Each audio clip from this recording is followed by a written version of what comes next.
Project MKUltra was a human experimentation program implemented by the U.S. Central Intelligence Agency intended to develop procedures that could be used to psychologically manipulate or brainwash individuals or unsuspecting populations.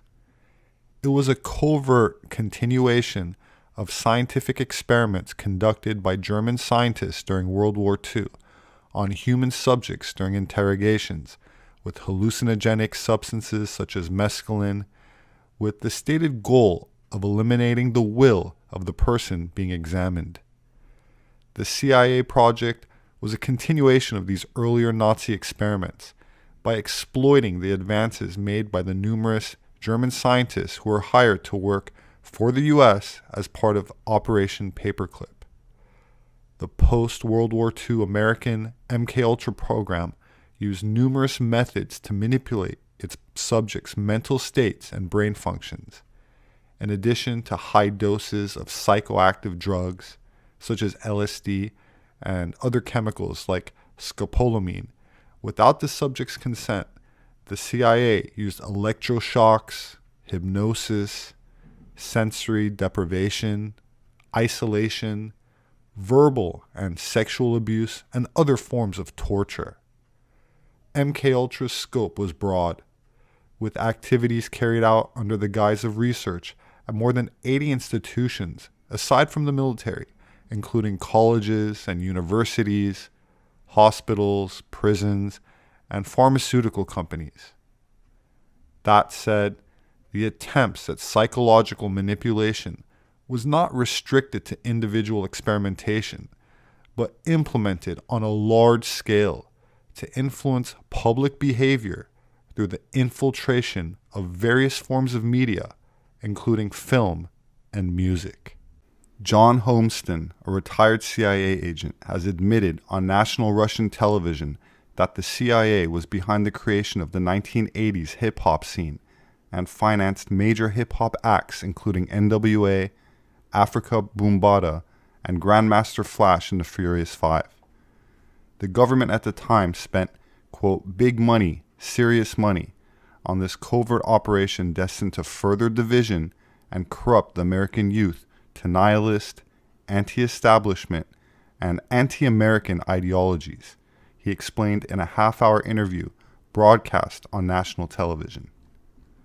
Famous hip-hop songs of the legendary hip-hop outfit NWA were even scripted by a team of psychologists and war propagandists of the CIA.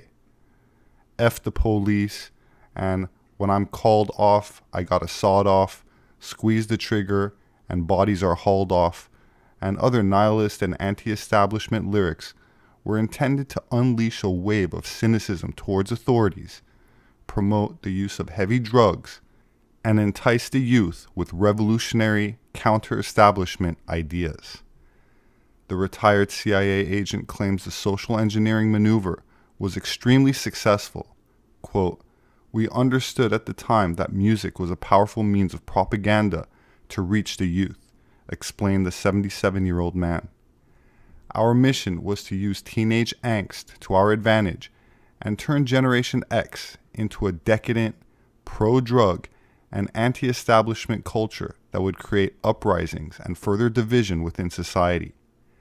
We even infiltrated mainstream radio to promote their music and reach millions of people every day," he admitted, visibly proud of the accomplishment. For many of us in the CIA, infiltrating the 1980s hip-hop scene was one of the CIA's most successful experiments of propaganda to date, he acknowledged during the interview. The retired CIA agent, who was granted a Russian residence permit in 2011, also claimed Lior Cohen, commonly known as the tall Israeli who runs hip-hop, is a CIA asset. When it comes to engineering culture, no one touches Lior Cohen, Homestead admitted. He ended up promoting rappers such as Jay-Z and Kanye West, and more recently brought Migos and Young Thug to prominence. Some experts openly admit hip-hop nihilism, which was expressed in the use of harder, more self-destructive drugs like heroin, cocaine, and methamphetamine, pushed United States President Richard Nixon into the war on drugs, a campaign of prohibition of drugs and foreign military intervention, with the stated aim being to define and reduce the illegal drug trade within America and around the world. Quote, "The chaos we caused in America helped the government justify overseas wars of plunder to Middle America. The country wouldn't be where it is today without hip-hop." Of course, hip-hop is not the only musical genre that has been infiltrated by the CIA, and certainly not the first. Many popular musicians of the second half of the 20th century, like David Crosby, John Phillips of the Mamas and the Papas, and Frank Zappa, grew up on military bases. They also resided in Los Angeles, in a military intelligence base on Laurel Canyon, where they were allegedly involved in the CIA's MKUltra program, a mind control operation whose real focus was to produce or at least manipulate the 60s counterculture scene. Jim Morrison was one of the earliest to arrive.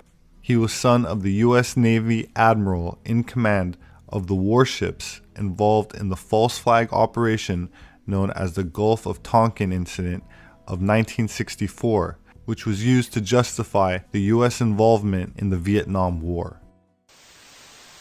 There's a conspiracy out there about Laurel Canyon.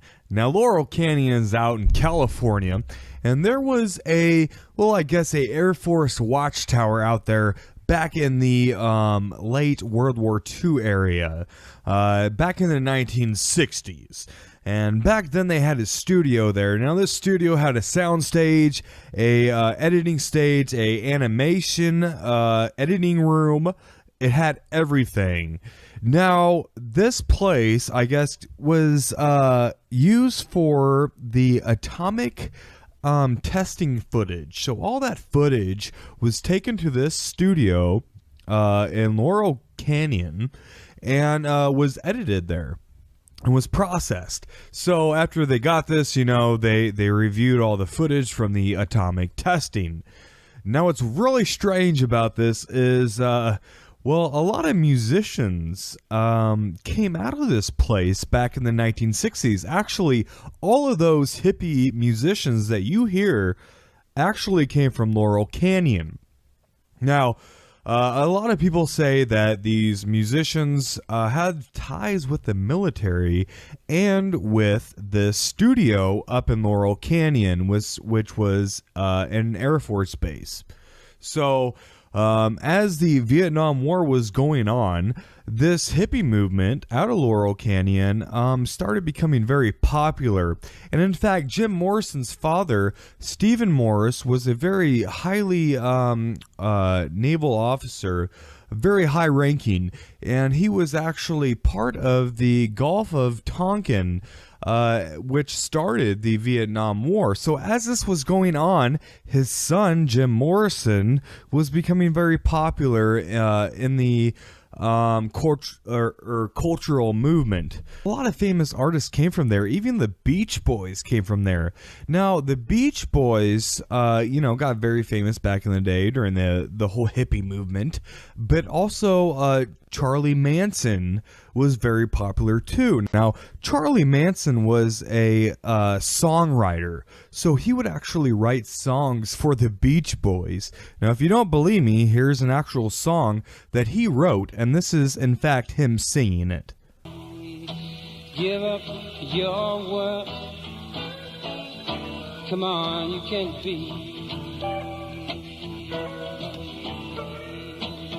I'm your kind, oh, your kind, I can see.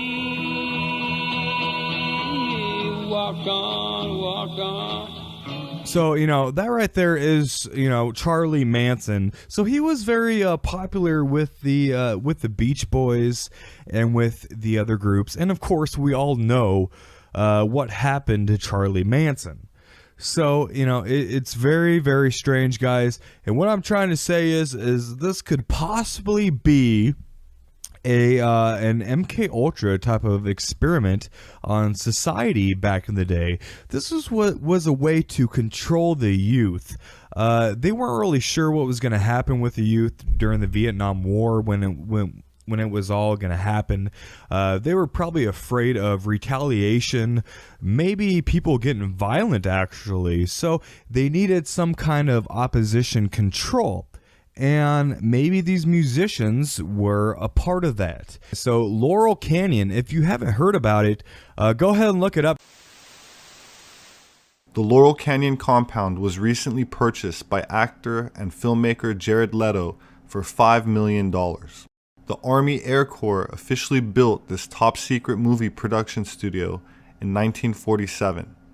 Military training films and top-secret Department of Defense documentaries were produced, including a series on above-ground nuclear tests in Nevada. That said, celebrities like Marilyn Monroe and Elvis Presley are also said to have worked there, signing non-disclosure agreements. Oh, and Timothy Leary lived across the street. For decades, a so-called anti-propaganda law prevented the U.S. government's covert broadcasting arm from delivering politically deceptive programming to American audiences. But in 2013, that came silently to an end with the implementation of a new reform passed under the Obama administration as part of the National Defense Authorization Act, which included an amendment that nullified the Smith-Mundt Act of 1948, which explicitly forbids information and psychological operations aimed at influencing U.S. public opinion. Critics claim that the act also unleashed thousands of hours per week of government-funded radio and TV programs for domestic U.S. consumption in what has been criticized as a green light for politically motivated social engineering and U.S. domestic propaganda efforts.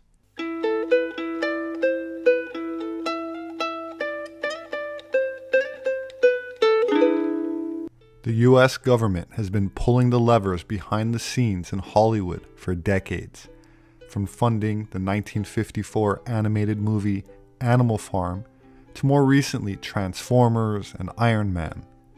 The propaganda comes in many disguises, including patriotic musical lyrics, comic books, and even abstract expressionist art. Sometimes the spin is so subtle, audiences don't even notice the CIA or military intelligence are calling the shots. American operatives aren't the only propaganda artists in the world, of course. They just happen to be the most sophisticated. And propaganda is most impactful when people don't even think it's propaganda. And in actuality, the government has influenced thousands of movies, TV shows, and programming targeting children, portraying certain racial populations as born oppressors, and promoting a woke ideology and antisocial behaviors. Politicians, activist groups, and cultural institutions, including universities and companies like Disney and DreamWorks, are being weaponized because they're deliberately inserting propaganda and social engineering into their content to perpetuate their far-left agendas, including a cultural decline in traditional values and justifying a demographic shift that mainstream media denies is happening. As an anthropologist, I feel it's my responsibility to bring attention to the blatant attempt to derail the strength and fortitude of the family unit by eradicating national identity, concepts of ancestral heritage, racial and cultural affiliation, free speech, and even the biological notion of gender, in an effort to replace a sense of pride in local community with a globalist Marxist persona that is easier to manipulate and govern by an unelected authoritarian sect of totalitarian communist dictators. My name is Robert Sepper. I'm an anthropologist. My published work is available on Amazon and through all other major book outlets. If you'd like to support my work, you can do that through patreon.com. There should be a link in the description. Please subscribe for future updates. Leave your thoughts below. Have a wonderful weekend, and I hope to see you again soon.